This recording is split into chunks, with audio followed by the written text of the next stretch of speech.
What happens when a city's first major league team rises to the top and then disappears? This story tells the full arc of the Montreal Expos.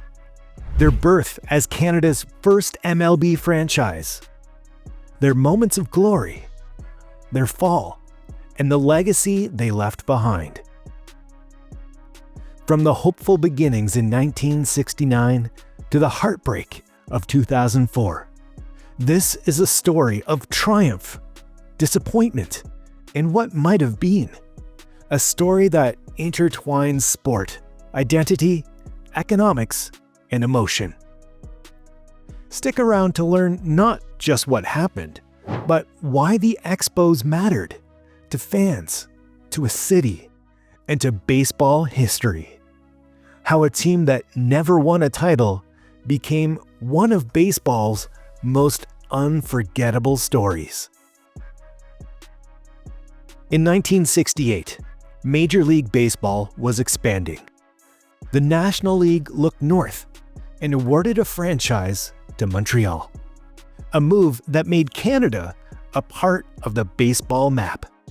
The name Expos was chosen to honor Expo 67, the World's Fair that had brought global attention to the city. The team began play in 1969 at Jarry Park, a small stadium nestled in a residential area. There were no luxury suites, no retractable roof, just baseball. Fans braved cold Aprils and wet springs, but their enthusiasm was unmatched. Montreal had a team to call its own. Though they lost 110 games that first year, the city embraced the Expos. Rusty Staub, nicknamed Le Grand Orange, was beloved by fans for his performance and his connection with the city, even learning to speak French. Through the early 1970s, the team remained near the bottom of the standings, but the seeds of something greater were planted. Scouts began to unearth talent. The Expos built a minor league pipeline that would become one of the best in baseball. In 1977, they moved to Olympic Stadium, known for its ambitious design and retractable roof that rarely worked. The stadium was cold and cavernous, but it meant big league permanence. The team began to draw crowds, and stars started to rise. Gary Carter brought power and leadership behind the plate. Andre Dawson patrolled the outfield with power and speed. Tim Raines became a base-stealing machine. Each year brought hope. By the late 70s and early 80s, the Expos were no longer a novelty. They were a threat. In 1981, when the MLB strike split the season, Montreal seized the opportunity. They won the second half of the National League East and made their first and only postseason appearance. They beat the defending champion Phillies in the Division Series and faced the Dodgers in the National League Championship Series. Game 5, tie game, 9th inning. One swing by Rick Monday ended Montreal's dream. It was called Blue Monday. The Expos missed the World Series by one pitch, and it would haunt the franchise forever. Despite the heartbreak, the 1981 team sparked a loyal fan base. The rest of the 80s saw flashes of greatness, but never the same magic. By the end of the decade, the team entered a rebuilding phase. Dawson left for Chicago. Raines was traded to the White Sox. Carter went to the Mets and won a title. Montreal couldn't compete with big market teams. The stadium remained half full. Revenue shrank. The front office had to rely on scouting and development. That development peaked in the early 90s. The Expos rebuilt a core of young, hungry players. Larry Walker, Moises Alou, Marquise Grissom, Cliff Floyd, and a young Pedro Martinez. Under manager Philippe Alou, the team played with flair and discipline. By 1994, they were unstoppable. They held the best record in baseball at the All-Star break. Pedro was dealing. The outfield was elite. The lineup had no weaknesses.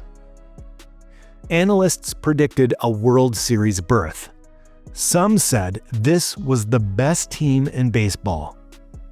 Then, August 12th, the strike began. Owners and players couldn't reach an agreement. The season ended, the playoffs were canceled. The 1994 Expos never got their chance. Montreal fans were devastated.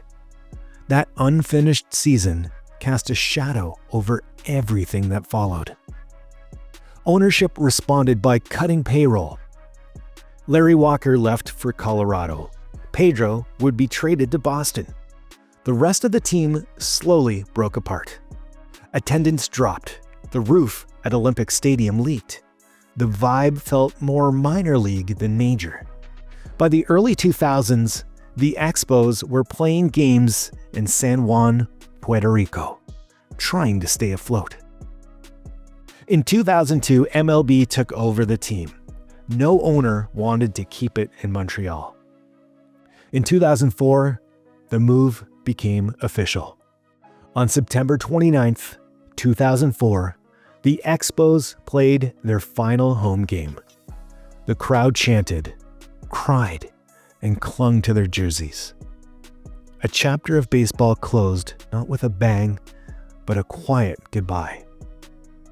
In 2005, the Washington Nationals were born. But the memory of the Expos never left. In Montreal, fans still wear the tricolor logo. Gary Carter's legacy lives on. Expos Fest celebrates the team's history. Memorabilia sales remain strong, and every few years, talk resurfaces of a team returning to Montreal. The Expos represent something deeper than wins and losses. They reflect a city's passion, the fragility of dreams, and the deep emotional ties fans build with their teams. Their story is a lesson in what can happen when ambition is met with misfortune, when greatness is derailed by forces off the field. Could it have been different if the 1994 season finished?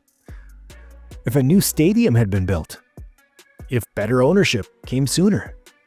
There are no answers, just memories. Sports history is full of champions, dynasties, and record breakers.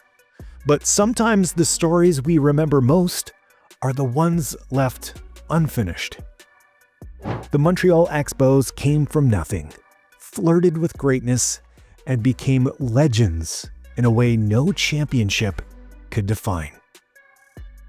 Even when stadiums go dark, the chants, the cheers, and the heartbreak live on. Somewhere, someone is still saying, "Go Expos."